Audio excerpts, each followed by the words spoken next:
হ্যাঁ, লজ্জা থাকলে হাসো না। মানুষের বাচ্চা যদি হও হাসো না। যদি মুসলমান মার ঘরে জন্ম নিয়ে থাকো তো কেন সেজদা দিবা না? এই বেটা, কেন সেজদা দিবা না বেটা? নবীজি সাল্লাল্লাহু আলাইহি সাল্লামের স্পষ্ট হাদিস, ফজরের নামাজ যে পড়ে না, নবী বলেন ওয়া ইল্লা আসবাহা খাবিসান নফস কাসলানান। নবী যে বলেন যে ফজরের নামাজ পড়ে না, শুনতেছেন সবাই? ওই শুনতেছেন আপনারা? রাসূল বলছে যে ফজরের নামাজ পড়ে না, সে খবিস খবিস খবিস, এটা খবিস বেটা, খবিস, এটা খাবিসান নফস কাসলানান, এটা অলস, অকর্মণ্য, অপদার্থ। এটা কোনো পদার্থ, এটা প্লাস্টিক, এটা আকামলা। এজন্য দয়া করে জিন্দেগির কদর করে, বলেন ইনশাআল্লাহ। আল্লাহ আমাদেরকে তৌফিক দান করেন।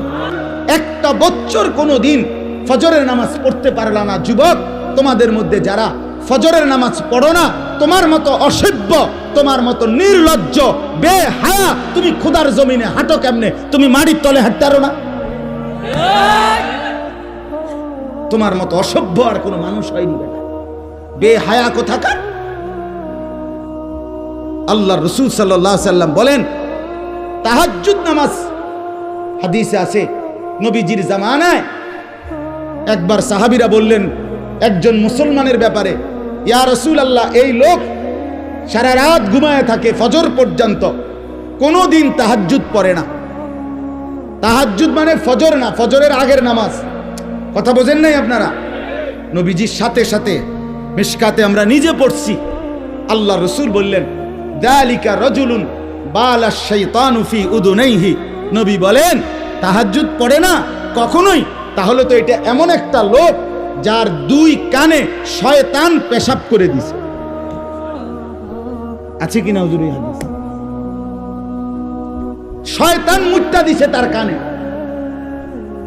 তাহলে যেই যুবক, যেই মুসলমান ছেলে মেয়ে নারী পুরুষ একটা বছর 6টা মাস কোনোদিন ফজরের নামাজ পড়ে না, নবীজির সামনে যদি এই ডাকাতের কথা বলতো তো কি বলতো? নবীর সামনে যদি বলে ইয়া রাসূলুল্লাহ, আপনার উম্মতের এই ডাকাতে 1 বছর কোনোদিন ফজরের নামাজ পড়ে না, তার ব্যাপারে আপনার মন্তব্য কি? তো রাসূল বলতেন, নবী শুনলে বলতেন, শয়তান তার পুরা শরীরে পায়খানা করে দিছে। হিম্মত চাই, হিম্মত। বন্দেগীর জন্য হিম্মত দরকার, হিম্মত দরকার। আপনারা, আমরা মানুষ, আমরা মুসলমান। আজকে বাপ আমরা আগাইতে পারছি না আমাদের খামখেয়ালির কারণে। আজকে সারা পৃথিবী আমাদেরকে বিদ্রুপ করে, মুসলমানের বিরুদ্ধে ষড়যন্ত্র করে, মুসলমানের উপরে জুলুম অত্যাচার করে, মুসলমানের যুবককে নিয়ে আপনার মস্কারি খেলে, তামাশা করে, একবার দুষ্টামি করে। তো আজকে মুসলমানের ছেলেদেরকে নিয়ে, যুবক যুবতীদেরকে নিয়ে বেঈমান এরকম তামাশা খেলতেছে, তামাশা, মজাক করে, ঠাট্টা করে, খাই দেহি চাই চুলেন দিয়ে কই হালাই তো দেহি ভালাইনি, ও হালা এন দিয়ে ফালাই তো দেহি ভালায়। যেটা কয় বেঈমানে ওইটাই করে, যেটা বলছে বেড়ি লইয়া মোটরসাইকেল চালাও, হ্যাঁ দিল তো ছাইরা, ডাকাততে ছাড়লো, কক্সবাজার গিয়ে থামলো। অসভ্য মেয়েরে বলছে পিছন দিক দিয়া জড়াইয়া ধরো, এটাই ডিজাইন, দিল ধরাইয়া ধইরা। লাখ লাখ মানুষ দুই পাশে রাস্তা থেকে দেখতেছে, আর এই অসভ্য বেহায়া একটা যুবতী, সে যুবকের পিছন দিয়া জড়াইয়া ধইরা ঢাকা থেকে চিটাং যাইতেছে। হায় হায় হায়, মানুষ এত নিকৃষ্ট হয় কেন? মানুষ এত নির্লজ্জ হয় কেন? মানুষ এত বেহায়া হয় কেন? বলেন মিয়া, জিন্দেগি এটা যেন পাগলের মতো বানায় ফেলছে। মুসলমানের যুবককে একবার বেঈমানে বলে চুলে দিক দিয়ে কাইটটা ফালাই দে, হেতে লাখ লাখ যুবক ফেলে দিল। পরের মাসে বলল, বেঈমানে বলল যে এবার চুলে দিক দিয়া ফালা, এবার দিল এদিক দিয়া ফালাইয়া। পরের মাসে বলল চুল চারিদিক থেকে কাইটটা একদম সমান করে মাঝখান দিয়ে একটা পাখির বাসার মতো চুল রাখ। যুবক এটাও লাখ লাখ করলো। তাহলে তোমারে যে পাগলের মতো, ছাগলের মতো তোমারে ঘুরাইতেছে, তুমি আহাম্মক বুঝো না? তুমি বুঝো না? হ্যাঁ, তোমারে 3 বছরের ভিতরে কয়টা ফ্যান বদলাইল? আমার দিয়ে 42 বছরের ভিতরে লুঙ্গি বদলাইতে এলো না, অসুবিধা কি? তোমারে কে এতবার ফ্যান বদলাইলো? একবার সিফা, একবার ডোলা, একবার মারু আপ প্যান্ট, একবার ফুল আপ প্যান্ট, একবার মাঝখান দিয়ে সিরা, একবার পিছন দিয়া তুমি টাইন নাইডারে উড়াও, কাইডারে একবারে রাবার দিয়ে এনে গলার লগে লাগাইলে তারো না। বাচ্চাদের এটারে কি ফ্যান কয়? এই যে একটা ফ্যান হাফ প্যান্ট আছে না, এটা গলা সহ লাগাই এলা।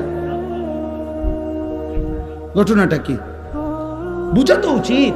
আরে আমার লইয়া কেন শুরু করলো? আমি তো প্রায় বলি, আমি যদি এই লোকটারে এখন বলি, এই ছেলেটারে যে তুমি একবার দাঁড়াও, দাঁড়াইলো, আবার বইলো, এবার একটু কাইতো হইলো, আবার এদিকে কাইতো যে ঠ্যাং দুটো ডালগি দাও, দিল ঠ্যাং আলগি। এরপর হে কি কইবো? আমার কবিটা কি পাগল ধরে আনছে?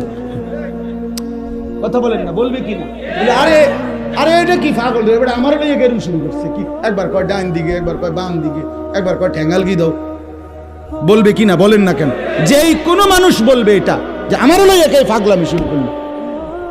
কি মানে মোবাইল, জিন্দিগি মানে ফেসবুক, জীবন মানে ইউটিউব, জীবন মানে এই বড় মোবাইল। আমরা পৃথিবীতে আসছি শুধু এই মোবাইলের জন্য ভাই। রাত নাই, দিন নাই, সকাল নাই, দুপুর নাই। আহা, কেমনে বললে বুঝবে? আমার মাঝে মাঝে পাগলের মতো অস্থির হয়ে যায় যে হায়, কেমনে বললে বুঝবে আমার সন্তানেরা, আমার বন্ধুরা, আমার ছেলেরা, আমার যুবক যুবতী বোনেরা, ভাইয়েরা কেমনে বুঝবে যে এটা তো তাদের জিন্দিগি শেষ করে দিচ্ছে, জীবন শেষ করে। অভিভাবকের গাফলতি, সন্তানদের বেপরোয়া জিন্দিগি, আমাদের দেশ, আমাদের সমাজ, আমাদের ইসলাম, আমাদের দ্বীন একেবারে শেষ করে দিচ্ছে। অভিভাবকও গাফেল, সবাই গাফেল, সবাই গাফেল। আল্লাহ আমাদেরকে মাফ করে দেন। এজন্য প্রিয় ভাই আমার, ফিরে আসেন।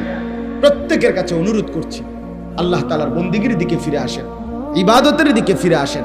আল্লাহ তাআলা প্রত্যেককে তৌফিক দান করেন। আমরা বুঝি না বাপ, আমরা বুঝি সফলতা মানে দুনিয়া অর্জন, দুনিয়া অর্জন।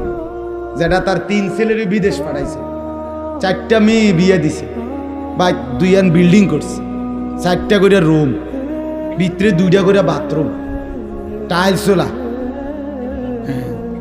আগে পূর্বপুরুষ মাটিতে মুততে হয়, বড়া হয় বড়া জি ফুট নায়নাত কুট টাইলসে মুতে। অনেক বড় সৌভাগ্য ওনার, কপাল সান কপাল, টাইলসে মুতে। এটা এত বড় নিয়ামত আর কি হতে পারে? বাবা সফল। অন্য মানুষ হেবড়া রে কয় আপনি কি, আপনি তো সেরে গেছেন। উনি সেরে গেছে, কি লেগে সেরে গেছে? হেবড়া ওই যে হেবড়া 3 ফুট বিদেশ, মেয়েও বিয়ে দিয়ে ফেলছে, বিল্ডিংও করে লাইছে, আর সমস্যা কি তা ওনার? বুঝেন নাই কথা? আমরা মনে করি উনি সারিয়া গেছে, উনি সফল, উনি কৃতকার্য। আমি যদি প্রশ্ন করি, আপনার 3 ছেলে 3 জন নামাজ পড়ে তো? আমি যদি প্রশ্ন করি, আপনার 3 ছেলে বহির্বিশ্বে ইনকাম যে করে শতভাগ হালাল? আপনার 3 ছেলের বউ পর্দা করে তো? আপনার 4টা মেয়ে বিয়ে দিছেন, শ্বশুর বাড়িতে তারা নামাজ পর্দা ঠিকমতো করে তো? নায়নাতপুর ছেলে পেলে সবাই আল্লাহর কোরআন পড়তে পারে তো? তখন আর কোনো জবাব আসবে না। তখন আর কি আসবে না? জবাব আসবে। তো সফলতা কিভাবে হলো?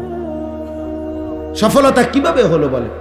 এজন্য বাপ আমার, এক মুসলমান পরিচয় দিলে, আমরা যদি নিজেকে পরিচয় দেই মুসলমান, আমরা যদি বলি আমি মুসলমান, খোদার কসম, তাইলে আমাদের সফলতা দুনিয়া অর্জন না। দুনিয়া অর্জন হইলে সফল হয় না।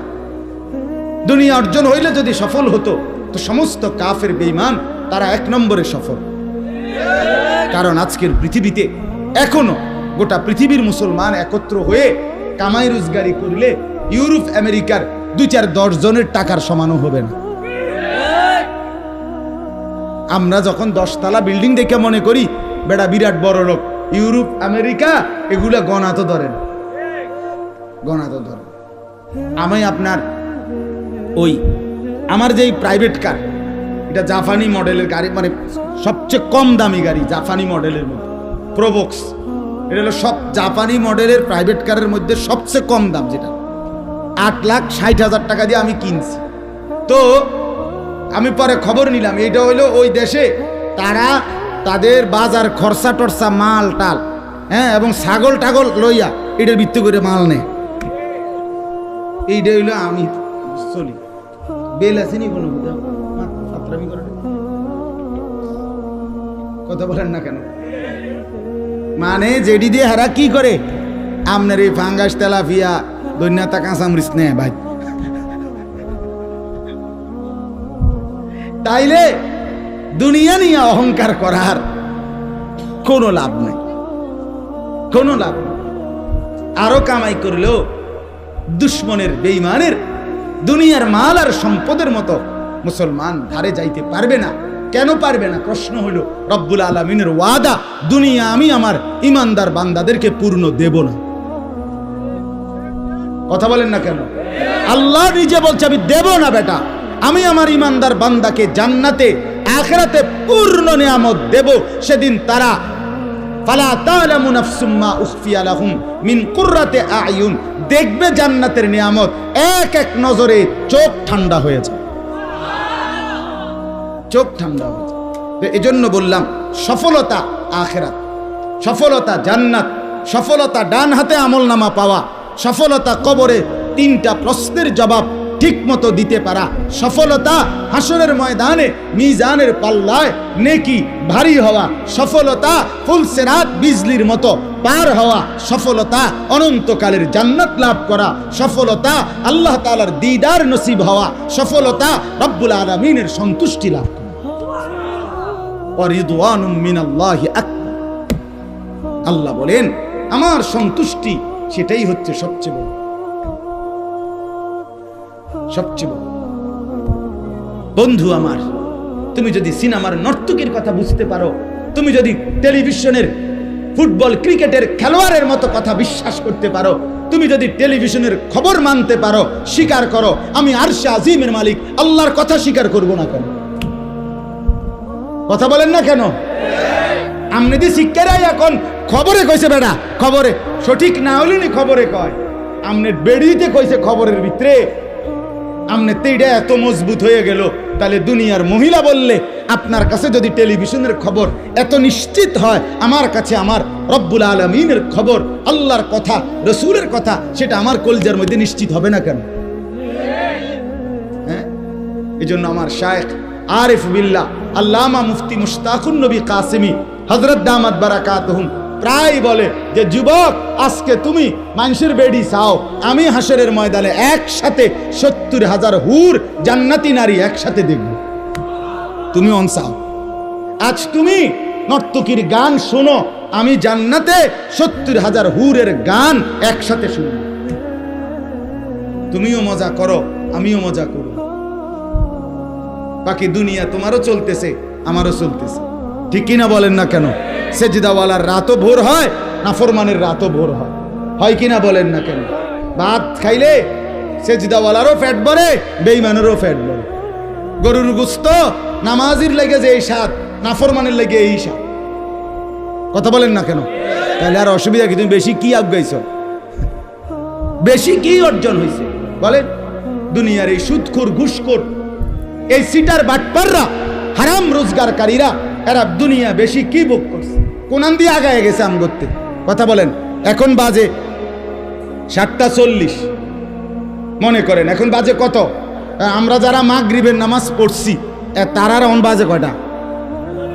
আর যারা আপনার সুদখোর, ঘুষখোর, বেনামাজি, এখন কয়টা বাজে?